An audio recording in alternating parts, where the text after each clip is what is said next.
Aircraft making a condensation trail is very similar in many ways to when you go outside on a cold day and exhale. You create a condensation trail. That little cloud is a condensation trail. Now, if you take a 2-mile walk on a cold day and you can turn around and you can see your condensation trail tracking all the way back for 2 miles.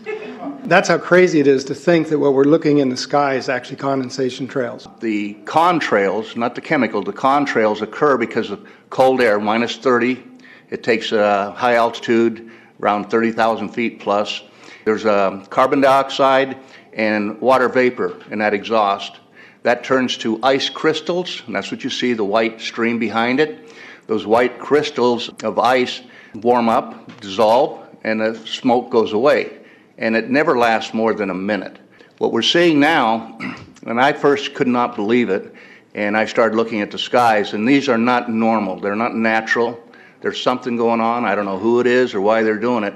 All I can testify is it's not natural and it's not normal. It's got to be some outside influence doing that. Thank you. I'm here to give you testimony that chemtrails, they're not contrails, are indeed real. They're spraying almost every day. I watch the clouds and watch the spraying program going on.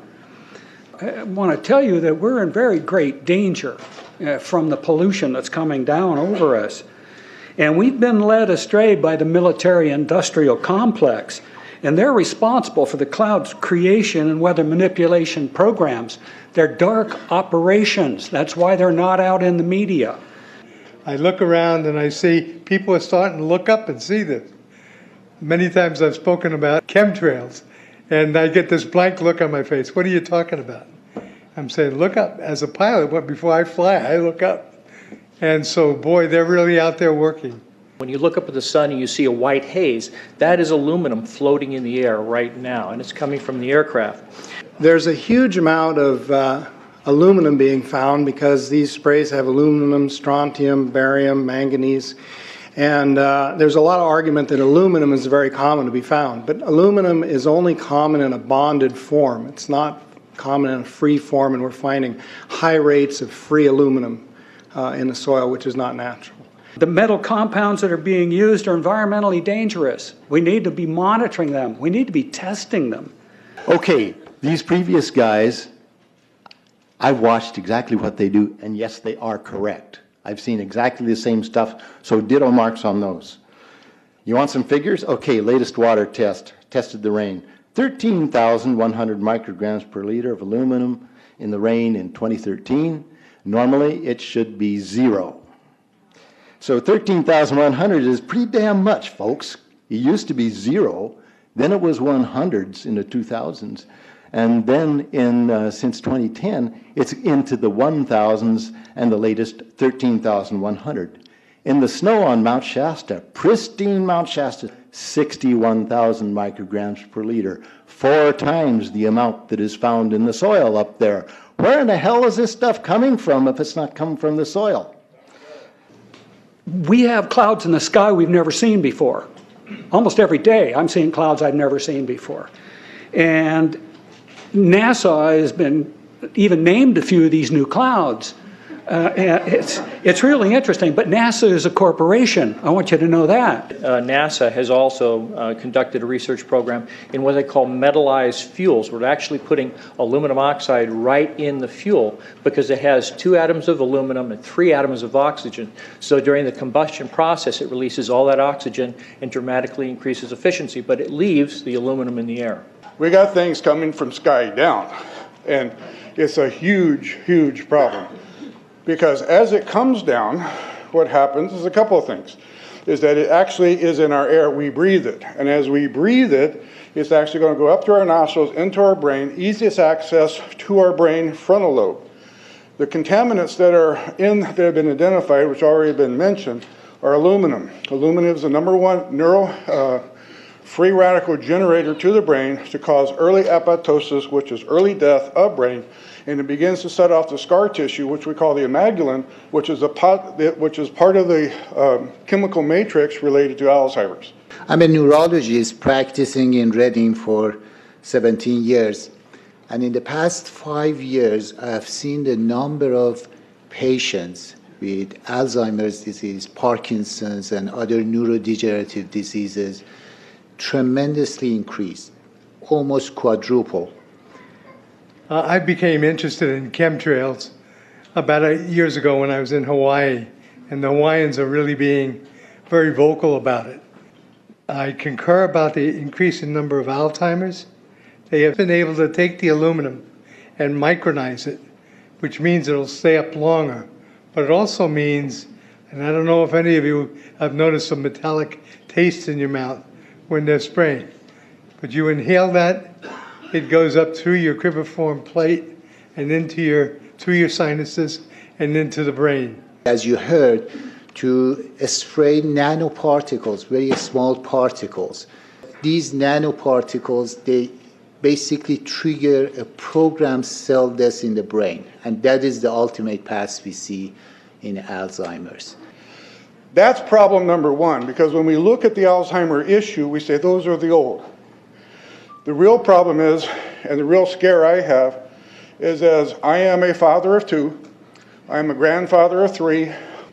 So the drama is our children. ADD started in the 70s. Autism was not on the radar. There was no documents, there was no information. It was 1 in 100,000 children. Today, what we have is 1 in 48 boys. I was part of the early group that was looking for aluminum in ADD and ADHD. And all of those children that started to develop those phenomena had high levels of aluminum. When we figured out protocols to detox them out, to free the body of those particular contaminants, what happened is that their brains came back. When we do this to the age, it doesn't come back as quick, but it will come back. But I'm seeing Alzheimer's in 56 years old. Back in the 70s, Alzheimer's when you were 80. If you remember 8 to 10 years ago, there was this big move to get rid of aluminum from underarm deodorant because it would cause Alzheimer's. Look what they're doing to us now. I want to give you a little bit of history on the background behind nanoparticles has been described before. A nanometer is 1/1000th of a meter. It's very small. In fact, if you have particles, say, that are 40 or 50 nanometers across, you can take and line 50 of them up next to a single red blood cell. These things are extremely tiny. They're pervasive. The collapse and decrease of agriculture is something I worry about even more than the previous info about autism and Alzheimer's. Believe me, I'm seriously concerned with what I'm watching. As a wildlife biologist, I've been watching the ecosystem collapse. When you lose all your stream organisms, when you have aluminum overload in your streams, you're killing your microbial bacteria and you're disrupting the entire ecosystem. So it goes way beyond just a little bit of pollution. How did Monsanto know to create aluminum-resistant plants? I don't think I've heard anybody ask that question. Okay. Insects. I've done studies in Siskiyou County. They're at 20% of normal. The aquatic insects basically made a nosedive in 2006 to about 20% of normal. So far this year, I've sampled 200 trout stomachs. 98% of them are empty. So sorry about the trout fishing, fellows. The mayflies, stoneflies, dipterus, and caddisflies are damn near gone. The terrestrial sampling is down to about 20% of normal, except for pest species like ants. We're seeing a loss of the major bird species, and as the gentleman said, the ecosystem is unraveling, and Audubon's been telling you that for years. The materials that are going into the environment right now, aluminum oxide nanoparticles and barium nanoparticles, these just happen to be the same materials that they use in nanothermate explosives. And so when this stuff settles down out of the air into the environment, it is small enough to be absorbed through the root structure of the trees in the forest. And so when there's a forest fire, and there will be a forest fire, those fires burn dramatically hotter. The point is that the cost of firefighting, the cost in the healthcare system have nearly doubled in the last 10 years. The amount of acreage is lost because of fires. The impact on human health is dramatic. I personally tested water and aluminum, and I found aluminum had 47 times the normal expected amounts. Strontium had 10 to 20 times the amounts. Barium was 20 times. This is what the stuff looks like here. Collected, it looks, most people just think it's a cobweb, but I tested it, it has outrageous amounts of barium, strontium, and aluminum, but they destroy the sample, so I'm not letting this get away from me. You know, these tests are international. in scope. We're seeing this all over the world, guys. Okay, pH of acid soils is 20 times more alkaline. The aluminum in the soil has doubled in the last 10 years. The rain normal was 5.6. It's 20 times more alkaline. Aluminum blocks essential nutrients. I am unable in my garden to restore normal pH, and that's because nanoparticles are now in the circulatory systems of both plants and humans. The Air Force conducted a study starting in 1993. It was called In Vitro Toxicity of Aluminum Nanoparticles in Rat Alveolar Macrophages. That's a real fancy way of saying testing the effect of aluminum nanoparticles on the white blood cells in the little air sacs in your lung, the alveoli. And what they found in this 8-year study was that these particles, when you're exposed to them long enough, it suppresses the ability of your white blood cells to defend you from airborne infections coming into your lungs. So it suppresses your immune system. But they also found that these same particles, once they get into your system, they can actually go through the barrier in each one of the cells. They get inside the cells, and these particles can actually suppress the ability of mitochondria, which are in the cells that help to gobble up toxins and things that would be harmful to the nucleus and the reproduction process of the cells in your body. These processes are suppressed, and so essentially by breathing this material in, your immune system is dramatically suppressed. I wrote to the federal government because Air Force wrote a book, and on the first page of the book they said, we're going to control the weather by the year 2025. I asked them, what are they doing spraying these chemicals on the public? I said, there's violation of United States Code 50 USC 1520, which prohibits the American government from experimenting on the U.S. citizens with chemical agents. I said that law also requires who's ever experimenting, when the federal government does it, that they have to report to Congress within 30 days. They wrote back, they said they don't know what I'm talking about. We have enough evidence that there's a spraying going all over the place. We were warned about the takeover of our freedoms by the military-industrial complex by both Eisenhower and Kennedy. They're gaining traction on us, folks. We are in trouble more than just a spraying program. All I can say is it's about time we get up in arms about this, because it is affecting our health. It's high time that we as citizens of this great country take action. Board of Supervisors in Suffolk County, New York, they outlawed geochemical engineering. Hawaii passed an ordinance prohibiting geochemical engineering. I urge you to bar geoengineering in Shasta County and pass an ordinance. At least ask some damn questions. What the hell is all this aluminum doing here? Why are the trees dying, fishes dying? Why is there Alzheimer and aluminum spiking? And why are these fibers on the ground here in Shasta County? Thank you. Thank you, Mr. Marmon. Today, the Shasta County Board of Supervisors has been the beneficiary of some sincere, passionate, and knowledgeable comments. And I thank you for those. I am in agreement with my colleagues about sending letters and a call for action, but I would hope that we could go a step further. I would like for us to send a copy of this video where all of you spoke today, all 2.5 or 3 hours of this testimony, to be sent to our senators and our U.S. representatives, and also our representatives in the state of California. We'll do that. Let them listen to the passion that came out of this meeting today. Thank you. You have the motion in front of you. I think it's understood. All in favor, say aye. Aye. Any opposition? Motion passes unanimously.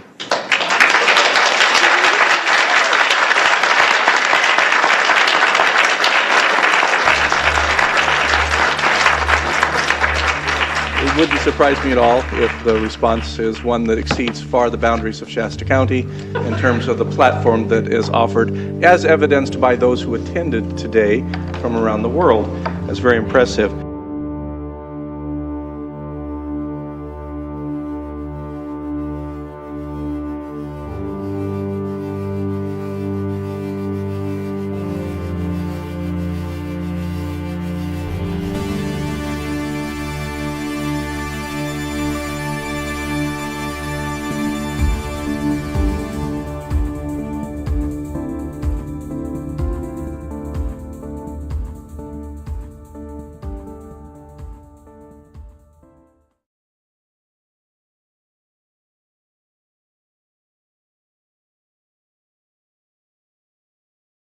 Aircraft making a condensation trail is very similar in many ways to when you go outside on a cold day and exhale, you create a condensation trail. That little cloud is a condensation trail.